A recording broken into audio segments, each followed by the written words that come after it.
Bonjour à tous, aujourd'hui on va analyser la quatrième partie que j'ai jouée à Reykjavik et je trouve que c'est une des parties les plus intéressantes que l'on va voir au cours de ce tournoi et il y aura aussi énormément de rebondissements, donc je vous conseille de la regarder jusqu'au bout et sur ce je vous laisse directement avec l'analyse. Donc mon adversaire qui est encore une fois au-dessus de 2000, et oui ça commence à faire beaucoup d'adversaires au-dessus de 2000 que j'affronte, mais bon on se démonte pas quand même, j'ai les blancs et je vais jouer mon cavalier F3, hein.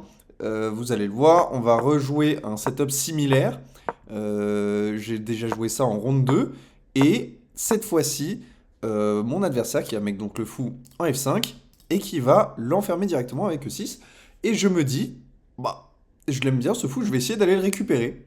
Donc je joue cavalier H4, j'essaie de récupérer le fou qui bouge. Et ici, je viens rock avant tout, parce que si je prends, je me dis que peut-être il peut y avoir un pion qui peut arriver en E4, et mon cavalier, il peut se faire enfermer avec des G5. Donc il faut faire attention, mon cavalier est pas très bien placé, il a très très peu de cases, surtout quand il est sur le bord, hein. Sur le bord de l'échiquier, le cavalier, il perd ici la moitié de ses cases possibles, et tout simplement les cases possibles sont contrôlées, donc compliqué de revenir. Tout simplement, le fou qui va se développer, je vais prendre. Mon adversaire qui reprend du pion, évidemment, il veut peut-être enfermer mon cavalier. Donc je viens jouer G3 et le cavalier qui va avoir une case de sortie peut-être pour repartir. Et donc tout simplement, je suis très content de ce début d'ouverture parce que j'ai la paire de fou.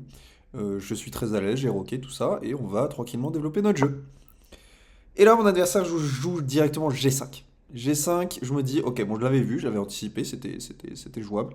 Mais c'est agressif. Donc la partie va être agressive. Je reviens en G2, évidemment, c'est la case, c'était le plan. Et bam, l'adversaire qui joue H5. Et là, je pars pour un plan beaucoup trop lent. En fait, c'est à partir de cette partie que j'ai compris que mon problème actuellement, c'est ma lenteur. C'est que il aurait fallu que je joue un coup comme Dame B3, histoire d'aller créer des problèmes qui auraient été répondus par peut-être Dame C7. On peut par exemple jouer sur ce fou avec un C5 qui va l'obliger à démanteler sa batterie. Donc ça va plus vite. Et moi, ouais, problème encore une fois, la lenteur. Je joue B3 et là mon adversaire qui rentre. Il rentre tout simplement, mais je lui dis, bon, je ne crois pas que tu aies tant d'attaque que ça. Moi je vais juste tranquillement développer mes pièces et ouvrir avec D5, pourquoi pas. Mon adversaire qui fait la batterie, et là, j'ouvre directement, je fais D5, et je joue contre cette diagonale, hein, le fou qui est mal protégé, et la tour qu'il y a derrière. Sauf que, il vient défendre avec cavalier D7, je prends ses repris, et je tente de mettre une pression qui est inutile. Après roi E7, tout ce que j'ai mis en place ne sert à rien. Là, mes pièces ne connectent pas, tout simplement. Elles sont bizarrement placées, elles ne connectent pas, alors que les siennes sont plutôt bien. Le roi est à l'aise ici, il est entouré de ses pièces. La batterie sur case noire est belle, les pions attaquent. Ça se voit là, tout simplement que je suis moins bien. Et donc je décide de revenir. Je lui ai donné un coup. Je lui ai donné un coup sec, ce qui est extrêmement compliqué à faire en partie longue. Vraiment erreur totale de ma part. Erreur totale. Lenteur, manque de discernement dans mes coups, manque d'harmonie entre mes pièces. Là, ça illustre parfaitement ce qu'il ne faut pas faire aux échecs. Voilà, prenez des notes, ne faites surtout pas ça chez vous. Et donc, voilà, l'adversaire, c'est tout simplement qui va jouer tour H6 ici, qui va doubler, et la perfection, hein. Donc je me dis, il faut absolument que je me sorte de tout ça. Je vais jouer C5, je donne totalement un pion, mais je me dis que je m'active. Madame rentre sur la colonne C. Il y a peut-être la tour qui va venir sur C ou sur D1. Je me dis, bon, on essaye de créer quelques problèmes. Mais le cavalier revient et il se passe pas grand-chose en fait. Donc ici, je suis très mal. Et j'ai donné un pion, on revient dans la même position et j'ai un petit peu amélioré madame et ma tour. Mais bon, ça suffit pas. Et là, il ouvre et il vient totalement mettre une pression qui n'est pas soutenable pour moi parce que il y a beaucoup trop de pièces qui tapent ici. Et donc ça va pas être sauvable. Je me décide d'échanger. Après prise, je sacrifie une tour dans l'espérance de tout simplement m'activer et de prendre surtout ce pion au centre. Et je me dis, si on fait un petit retour en arrière, là, au moins, on a retiré ces deux pièces qui sont quand même, qui entouraient bien le roi, et on a récupéré ce pion au centre, donc on sent que maintenant, on a un petit peu plus d'air. Je sais pas si vous le voyez, si vous me suivez, mais ça, c'est la zone contrôlée par les noirs, et maintenant, je contrôle quand même un petit peu plus cette zone-là, à peu près. Alors qu'avant, j'étais vraiment retranché ici, quoi. Je sais pas si vous le sentez, mais bon, c'est mon impression. Je sais même pas si elle est bonne, mais je sens que je respire un peu plus. Et en plus, grâce au fait qu'il y a moins de pièces sur l'échiquier. Sauf qu'à la fin, évidemment, il y a tour prend H2. Et là, petite ressource défensive quand même. Je trouve cavalier H4, qui donne totalement une pièce, mais on coupe, tac, la connexion entre les deux tours. Et après prise, je viens prendre la tour. On est encore perdu, mais on sent que on est légèrement plus à l'aise. On peut connecter sur case blanche, vu que mon adversaire n'a plus rien pour taper sur case blanche. Et la colonne F est ouverte, la dame peut rentrer, enfin, pour l'instant elle peut pas rentrer, mais peut-être qu'un jour elle pourra. On respire, on respire. Mais bon, on est moins bien. Et là, erreur de mon adversaire, je ne sais pas pourquoi, il prend du fou. Sauf que maintenant, quand il prend du fou, au lieu de prendre du pion, ou au lieu de jouer un dame H7 qui m'aurait presque forcé à échanger parce que après bon il y a des découvertes et tout et c'est un carnage. Bah ce pion ça devient mon ami. Il me protège de la tour. Donc c'est mon ami maintenant, il joue avec moi, il est de mon côté et bah, mon adversaire il aimerait bien le supprimer tout simplement ce pion. Et donc je vais me mettre sur case blanche et on est de retour à presque égal. Mon adversaire qui me laisse une présence sur case blanche qui est superbe. Et donc je vais avoir du contre-jeu.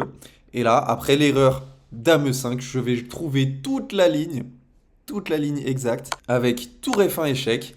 Et là, je me dis, bon, on va essayer de gratter une nulle d'une certaine manière. Il va venir en E7, je vais faire échec, il va bouger quelque part, je vais peut-être faire échec, prendre le pion, on va rentrer, essayer de poser des problèmes, il y a peut-être des perpètes. Bon, en fait, ce qui joue en ma faveur ici, c'est que même si je lui donne un coup, comme j'ai une présence sur case blanche, il peut pas me mater pour l'instant. Il peut pas. Parce que je pourrais toujours défendre, je sais pas, avec un fou F3 ou quelque chose comme ça. Donc, je peux lui donner ce coup, ce tempo. Mais là, au-delà du fait que sur Roi E7, tout simplement, je peux aller chercher une nulle si je joue bien. Mon adversaire qui va exploser à cause du temps. Mon adversaire, je trouve qu'il a eu la peur de gagner sur cette partie. Et j'ai un ami qui l'a joué ensuite et qui m'a dit c'est vrai, dans ma partie aussi à moi, il a eu la peur de gagner. Et ici, avec peu de temps, il a décidé de faire roi G7. Et roi G7, je sais pas si vous le sentez, mais j'ai tout de suite senti que c'était une erreur. C'est maintenant 16. Bon, encore faut-il le trouver. Mais je trouve que ça se sent. C'est pas facile à faire fonctionner, parce que même quand je viens faire échec, je rentre pas totalement. Hein. Mes pièces, il y a pas de maths, je trouve pas de maths. Ici c'est couvert, ici c'est couvert. Ma tour rentre pas. Compliqué, mais j'ai trouvé la ligne. Et la ligne, c'est qu'après roi H6, je viens faire un tout petit coup. Un tout petit coup très joli. Fou D3. Et fou D3, ça menace mat ici. Et il n'y a pas de bonne manière de défendre en fait. Si on vient faire dame G5, je vais tout simplement pouvoir prendre. Il y a tout qui fonctionne en ma faveur ici. Je vous invite à essayer de trouver un coup de défense pour les noirs. Je ne le vois pas. Et la seule chose que je vois, et il rentre assez rapidement dedans, j'ai l'impression qu'il était même confiant dans son coup. Il a joué un coup que j'ai vu qui est tour G8. Tour G8, ça me force à prendre.